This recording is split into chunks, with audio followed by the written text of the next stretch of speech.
Next speaker is Dominic Herzog, who is Chief Data Scientist at TX Group AG.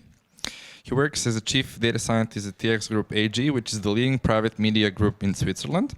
Through its news websites, advertising, services, and collaboration with Swiss Marketplace Group, the TX Group reaches over 80% of Swiss internet audience. He is responsible for data analytics and machine learning projects of cross-company, as well as for providing strategic decision using data science techniques to improve the services that TX Group provides. The title of his talk is Equity Alert in Newsroom, providing transparency about the visibility of gender in newspapers. I'll invite you to the stage now. Thanks a lot. Thanks a lot for having me here, and thanks a lot to you for joining this talk. So I want to jump into this topic by asking you to draw or imagine a scientist. I guess you have an image in your head, and if you now reduce it to the gender, is it a male, is it a female? You get a bonus point if it's a genderqueer person. This question is asked quite a lot to children also over time to see how they currently perceive their environment. And if you're looking at a meta-study performed in the United States, covering a lot of studies done and asking girls to actually draw scientists, this is what you see. On the left-hand side, you do have a decrease over the years in that these girls are actually drawing male scientists, and after 2005, they reached the threshold or went below the 50% mark. So this is often referred to that women are more representative in science overall, but also that media and mass media is covering them and also depicting more female scientists. That's a good thing. If you're looking at the right-hand side, well, it's not that awesome, because the older the girls are getting, the less often they're actually drawing females as scientists. And there, most often, the reason which is referred to is that in their environment, they just observe more male than female scientists. So why do we as TX Group care about these things? Well, we are in the media industry. We are also with Goldbach in advertising services, so we are providing a lot of also the environment humans, especially in Switzerland, are perceiving.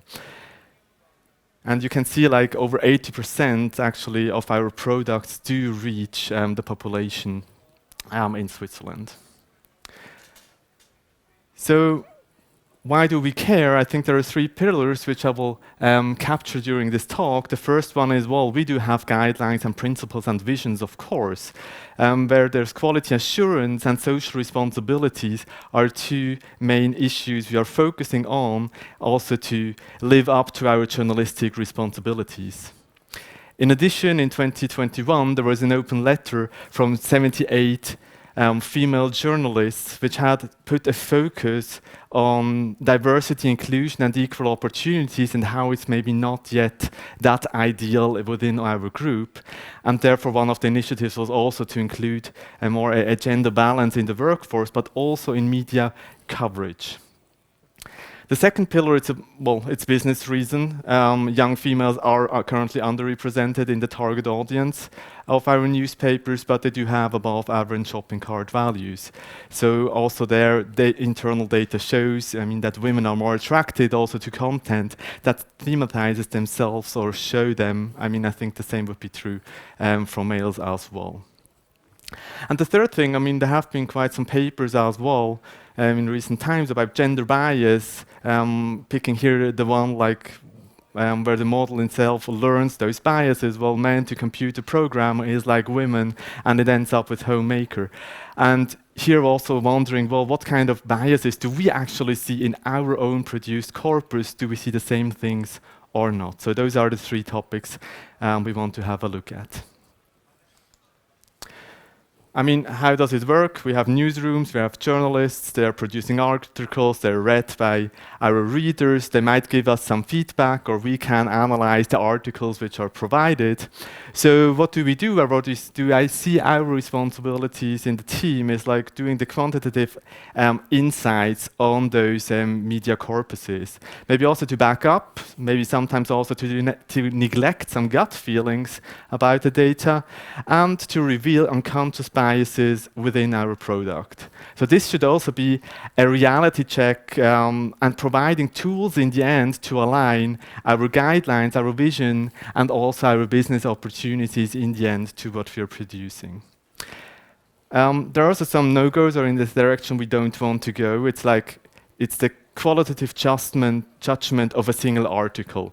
I mean, there's journalistic freedom, of course, also within our guidelines, and they are the expert in what they are writing, and there might be very good reasons why they're interviewing a certain person or giving them the visibility. And the second thing, well, yes, we want to provide the transparency. It's currently definitely not our goal to change or debias kind of the content before it's published. Also here, the responsibility is in the end with the journalist and within the newsrooms. So this is the report, how it currently looks like, this equality alert. So it's a daily analysis of the women's visibility in our publications. So you can see it's been performed on images as well as on text. Today I will focus on the text analysis, and there are 4 part of subsections, and you can see the visibility is different and is somewhere between 15 and 30% here. There are some exceptions, like in blogs, where it's over 50% in the end. So this report is used, it's monitored within the newsroom, but also we have detected like that there definitely is potential to improve those reports and bring them like better into the daily life and the daily work of our journalists and newsroom to have a higher impact in the end. So before I jump more into the data, and just because I'm talking a lot of gender today, so some definitions how it's used also in this presentation. Gender visibility in articles, how do we do it? Well, we go through the articles, we are detecting the names based on the first name, we are guessing the gender. The same is true with the authors. We are taking their first name and guessing their gender, whether they are male or female, based on that.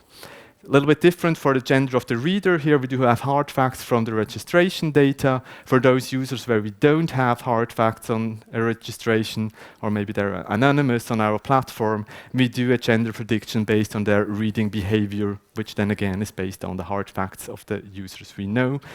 And here as well, I mean, I'm referring to the binary female-male annotation because that's what we currently have in our data. I don't want to neglect any third gender diverse.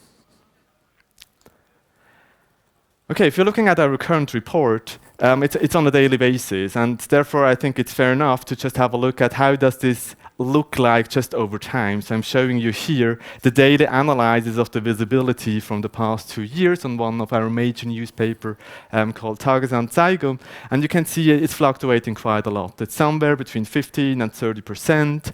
I guess there are good reasons why on one day it's a little bit higher, another day lower, which can also be in the end create uncertainty or give some arguments, well, we just don't know.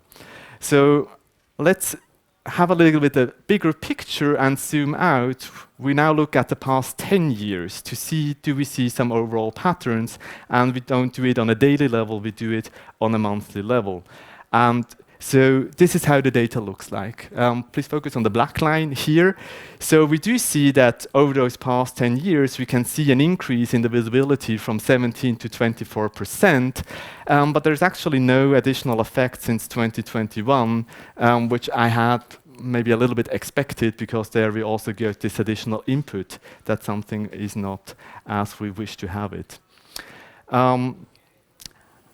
I do a little bit of comparison. Well, how does it look like maybe in other industries, in other newspapers? So the green line I'm showing here are actually the articles which are not written by our internal journalists, as in the black line, but the ones which are copied in the end from published from the news agencies here called SDA. And we see the visibility is quite the same. Of course, here the selection again is done by the newsroom, but we see a different pattern in both of those lines here. So I want to ask myself, well, who's maybe the driver of this visibility? Do we see some differences? And for me, it was quite natural to split it actually on the gender of the authors to see, well, do we see any differences? And if we do that, we see this picture. The black line is still a black line as before, but now we have the magenta line, which actually is the visibility to women provided if the journalist was a woman, and the blue line if the journalist was a male. You can see the black line is much closer to the blue line, just because we currently have more articles published by male journalists. Not only that we do see this different, but it's also very persistent over the years.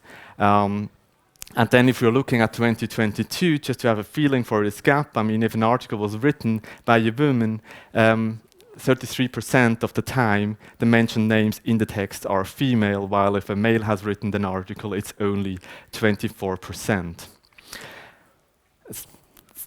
Then, yeah, you can come up with, but maybe that's not fair because there are different sections, and maybe the males are writing the sports articles while the females are writing those blog articles. So, well, let's address this and go into the subsections. And I'm showing you the largest subsection we have. So if you're going to Switzerland as the subsection, you see exactly the same pattern. So it doesn't matter here on a subsection level there is no change. Also, if we're looking at Sonntagszeitung, we see exactly the same persistent pattern. The only a little bit special kind of section is here foreign affairs on the left-hand side, which might be driven that currently in politics, in economics, the people which are mostly mentioned are males, and there's more this reflection of what's actually out there in the society. And there can't be done much regarding the visibility of whether you are a male or a female author in the end. We see then again the same pattern if we're going down to culture. We see it if we're going to sports. I wanted to highlight as well sports, and if it comes to soccer explicitly, where you can see those peaks. I mean, we don't have that many articles published, especially not from females, but if they are publishing, then it's about female soccer. So there as well, those stereotypes and who is writing about whom is quite dominant here in the data. You can see the peaks are actually corresponding to the world and European championships of soccer. So enough about the sections. Maybe it's about the newspaper. Maybe this one is just a very special one. So we are looking now at the largest commuter media, which is also part of our TX group. It's 20 Minutes. It's published in the German-speaking part as well as in the French-speaking part. So we also can have a quick view whether we do see a difference across those language borders within the country. And, well, maybe no surprise, we see exactly the same pattern also on other newspapers as well. So what have we seen? We have seen that the insights are persistent over the different sections. They are persistent across the newspaper, and the only exception here is foreign affairs. So let's move forward and go to the second pillar I mentioned in the beginning. Do actually articles about women attract more women readers? And if we're doing that, both of the graphs show nearly the same thing, just from a different angle. On the left-hand side, you can see the x-axis is the gender of the reader, while the colors are indicating what's the dominant gender in the article. And in the end, you can see maybe what you would have expected, like 25% of articles read by women are actually mainly mentioning women, while it's only 21% if the readers are male, or vice versa, if the dominant gender on the right-hand side is is female, then we have a higher share of females actually reading those articles. Then I'm switching to the last pillar I mentioned. What does actually happen if we look into our own corpus? Do we see such biases or stereotypes like this man is to computer programmer, like women is to homemaker? And if we're doing this one, so I've trained it like the same model, so it's a word-to-vec model, 300 dimensions, trained only on internally written articles from the past 10 years, so it's more than 300,000 articles which we had here to train on, and this is the result. So I'm doing first this example which is always used, like man to king is like women, and the model says, well, it's queen.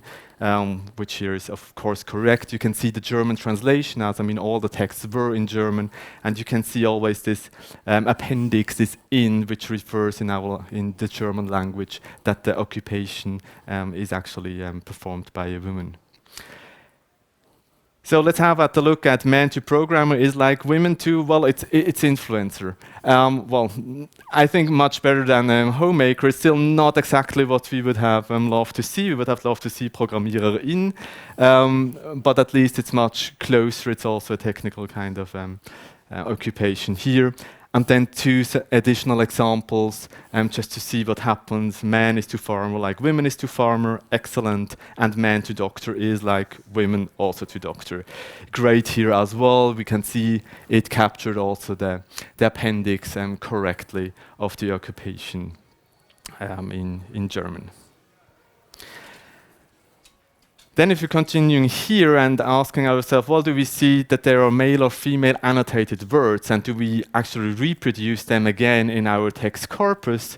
So of course we can do that as well. So we're spanning now a gender vector between women and men, and see to which of the gender actually the words are annotated. If we're doing that, this would be the output. So on the left-hand side, or like this layover is like my personal, based on how I've been socialized and with the biases I've learned as well, how I would think the model would react and put them. You can see I've added like lady and gentleman as well, just to see whether it's working as expected. And then you can see those kind of stereotypes. Again, you can see, well, handbag is more the women, the backpack is attributed to the men. You have those more homemaker kind of words where we have cleaning, wiping, silly, bitchy, these kind of words. They're annotated here or learned in the model as well, put to more on the women's side, while the ambitious and workplace and these kind of things, the model have learned that they are more close to men. So we do see in our text corpus as well, to some extent, that there are those gender stereotypes in there as well. It's from the past 10 years. I can't judge here whether it has changed in the recent years, but that's just what we currently can see within our data. So if I summarize what I've talked about here, for me it's important that this qualitative kind of aspect, it remains at the responsibility of the journalists. They are the experts on identifying the topic, in writing articles. They might know if there are more female experts out there, more female politicians which they can interview or not, while we, or as the data scientists, I see us here on the quantitative side, giving this big picture. We are the experts in analyzing the text corpus and highlighting such unconscious biases, which in the end are reflected in the data and which we transport then also to our readers in the end. So as mentioned, like this visibility of the women increased over the past 10 years. In our articles, there is this substantial and persistent gap in the visibility provided, whether the author of the articles were male or female, and this is true across newspapers and subsections as well. So those gender stereotypes, they are still present also in those text corpus to some extent, if you're comparing it to some other data sets or models which have been trained, as I showed them with this one article there, it might be less here. So all of this is currently work in progress. It's for me key to partnering with the newsroom to see what's their current need actually, how they can incorporate such information into their daily business, into their daily work, in the end to have an impact with those numbers as well. And yes, this equality alert currently focused on gender only, however, there are those approaches I've shown here, of course, can be applied to other dimensions of potential discrimination, such as origin, age, skin color, or income. So finally, so how I see like the change through data can happen. I mean, this data and also with the data science tools can reveal those hidden patterns and make biases visible.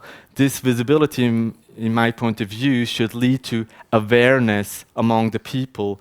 Awareness should invite them to reflect the status quo based on their values and their visions, and if there is a gap between them, they should see that change is actually needed, and therefore the change through data in the end to the good of all of us. So thanks a lot for attending. I hope it raised some questions as well or remarks. So please go forward. I'm sure we have some additional minutes. If you have some thoughts later on, reach out to me. I'm always happy to get some response.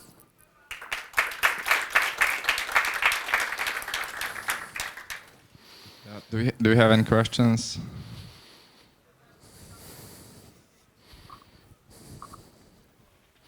I think in general it's super interesting initiative, which is also important. I have basically two topics or two large questions, or more like suggestions. So the first one was when you are, because basically this rubric, this sub like topic of the newspaper, it is like beauty, yes, sport or culture, that's a confounder, right? Because it makes some women more likely on average to like be authors of this how is it called in English, this rubric? Like those sections? Section, exactly. Yes. And it also makes women on average more likely to read it. So it's a confounder. So I think it would be really good if you could present everything, because you try to catch this confounding with like these subgraphs.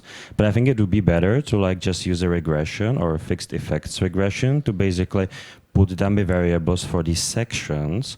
And then all the results you would present would be cleaned of this confounder effect. So when you said, I think your effect size for these women readers was like 7%, right? 6.5. Yes. So that's an average effect size. So if you would clean this effect with basic regression, then you can just present the coefficient. It would be adjusted for this. I think that's like suggestion for this. Yeah. Yeah, thanks a lot for the input there. I definitely think, especially about the readers, yeah, we can go deeper to show those highlights. I think on the graphs itself, like where it's about who's actually writing where, that's where the subgraphs actually should show that it doesn't matter which section. If the author is a female, they are just writing more about females. And you could show it nicely, because if this is true, then the significance would be there would be no significance on the coefficient and regression for the section. Yeah, so I think that's another like emulation. That's just a suggestion. And the other thing is in these, if you can go 2 slides back or 3 slides back. Yeah. Is this using this analogy thing that you have for variables, that like man is to programmer as woman is to X? Is this using this analogy or not?